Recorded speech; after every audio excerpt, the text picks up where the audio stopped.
Welcome to Success from Scratch, episode number 56. Christina Nardi from our San Antonio market. Welcome. Thank you. Thank you, Mark. Yeah, I'm so glad you're joining us today. And San Antonio, as you know, has a special place on my heart. It was the first place I was stationed out of college when I went in the Army. Oh, that's wonderful. Yeah, it's a great town. We've really fallen in love with it. Yeah. So how long have you been in the real estate business? Actually, I started officially January of 2017. So I just hit like a 2-year marker that I've been full-time and just going for it. Yeah. And what did you do before? Actually, I was a regional sales manager for a tire manufacturer company. So I covered multiple states, and I've been doing business to business with them for, I guess it was about 9, almost 10 years. Yeah. And you chose to move into real estate. There was a story behind that. Tell us a little bit about that choice. Yeah, I honestly really enjoyed what I did in terms of sales and what I had been doing for years and years, but my travel schedule was pretty crazy. So I would be gone, I'd leave on a Sunday or Monday, and I wouldn't get home till a Thursday or a Friday every single week. And as you know, having a family, that can be very challenging. Yeah. And I built our first house, I guess it was about 3 or 4 years ago now. And I fell in love with the build process, and I wanted something where I knew I could be home every night with my daughter and my husband. And I knew that this would be something that would challenge me and to be able to go out on my own and, start my own business. Right. So hard work is not foreign to you, because to achieve that success in your prior career, you had to work hard. But has this been easy? Definitely not. I would say that it's by far one of the hardest things I've had to do from a career perspective. Especially, I came from a corporate background where, although I was commissioned, I also had a salary base. Right. So no matter what would happen, if I was starting a new region or a new territory, I would still have income in. So this transition real estate has really been very eye-opening, and it's really challenged me from a career perspective to really learn how to budget on the back end of things and, starting your business and where your dollars are going to be best spent. And then, of course, the revenue generating part of it. So it's been challenging, super rewarding, though. My second year was fantastic, and I couldn't be more happy with how it went. Yeah. So it's the only profession, or one of the few professions, you wake up every morning unemployed, right? Yes. Yeah, and so every day is a challenge, because there isn't a salary or a base income or a safety net, so to speak. You have to create that safety net for yourself. What's been the hardest obstacle you've had to overcome? I would say the hardest obstacle was just getting started. Just because originally I'm not from the Texas area, I'm from the West Coast. My husband's from the East Coast. He actually landed here after he retired from the military.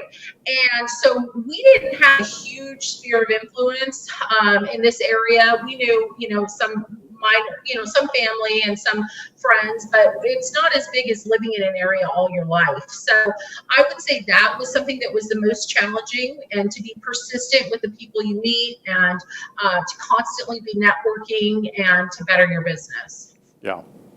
What's been the most rewarding for you so far? I would definitely say flexibility of it all. Coming from a background where I would literally be removed from my family for, on average 4 days a week, and not having, not being able to go to my daughter's swim lessons or, team games or stuff because I'd be out and about. That's been the most rewarding side of it.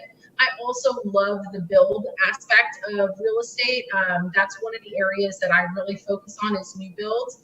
And I love the duration of time which you work with your clients and building that relationship. And really you're brought into this process of just a very emotional purchase, and you become very close to those clients too. And I love that part of it as well. Yeah, exciting.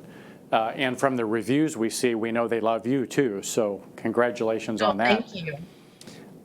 What distinguishes your customer service from other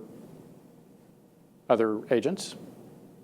Well, I really feel like I like to say like I'm more of a boutique style realtor in the fact that as I go through the process with my clients, I tell them I'm going to be not only their realtor, but I'm also going to be their accountant. I'm going to keep them accountable for the budget that they set forth on and really kind of push them through that process.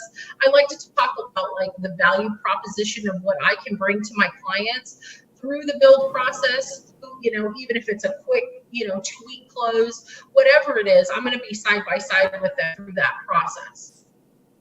Yeah, awesome. And what about prospecting and client attraction? What are your most successful strategies for building your pipeline and having enough clients to work with?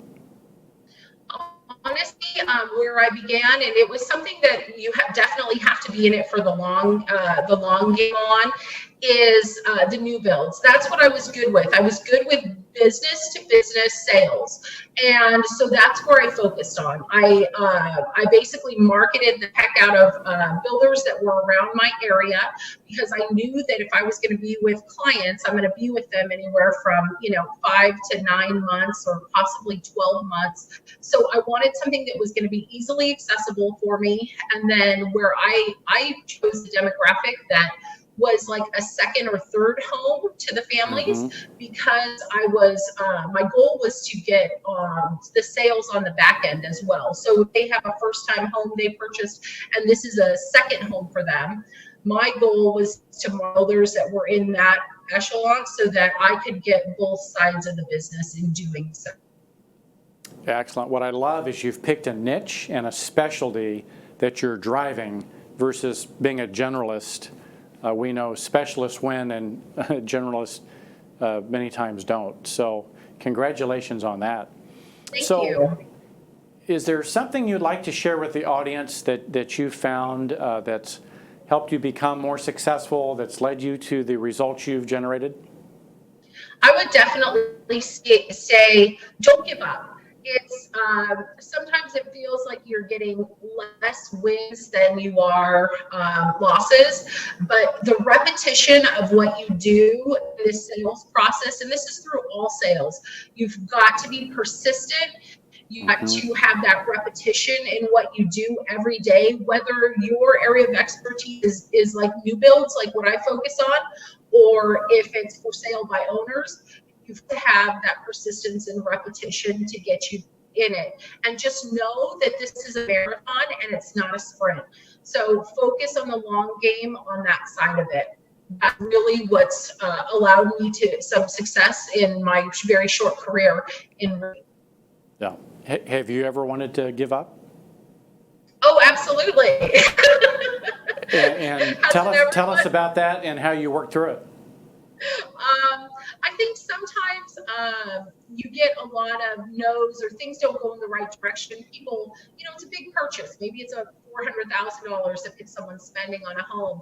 And you have to remember that it's not personal, it's business, right? And those are the people that are in it. And I think that that's where it can become frustrating. I know within the last month, I've had people just pull out of contracts, obviously on my listings, get offers, and then they, pull out an option, and it's like I gently to my clients is it's a roller coaster. And sometimes, I personally, when it first started, I got very wrapped up emotionally in that. And now going through that and saying, okay, it's not just real estate, but it's really how you deal with the cards you're given. And if you don't take it emotionally and you know that that's the business, sometimes you're going to work on something for a year or longer and it's fall out and you're going to have a lot of time invested in that. But then there's going to be other days that you find a client that finds a house in 3 showings and you close in 2 weeks. So you just know the balance. Right. Well, what an amazing story, and I appreciate you sharing that today. Any last words of wisdom before we wrap up this episode? I would just say find the be work-life balance. And I know it's this mystery and everyone tries to, but in real estate, it's very easy to start early. And, you know, after like I put my daughter to bed and I'm on my computer for another several hours, find that work-life balance, because sometimes it's hard for us in this industry to not have that. But that's what I feel like makes the real successful agents are the ones that really push for that. They've established their business and now they have a nice work-life balance where they can, you know, bring it all home. They've established their boundaries. They've established their routines. If you're looking for a great book, read my buddy Todd Duncan's book called Life on the Wire. Life on the Wire, which is one of the best books I've read about work-life balance. So thanks for sharing that, and thanks for being on today's episode. And we'll see you soon on another episode of Success from Scratch.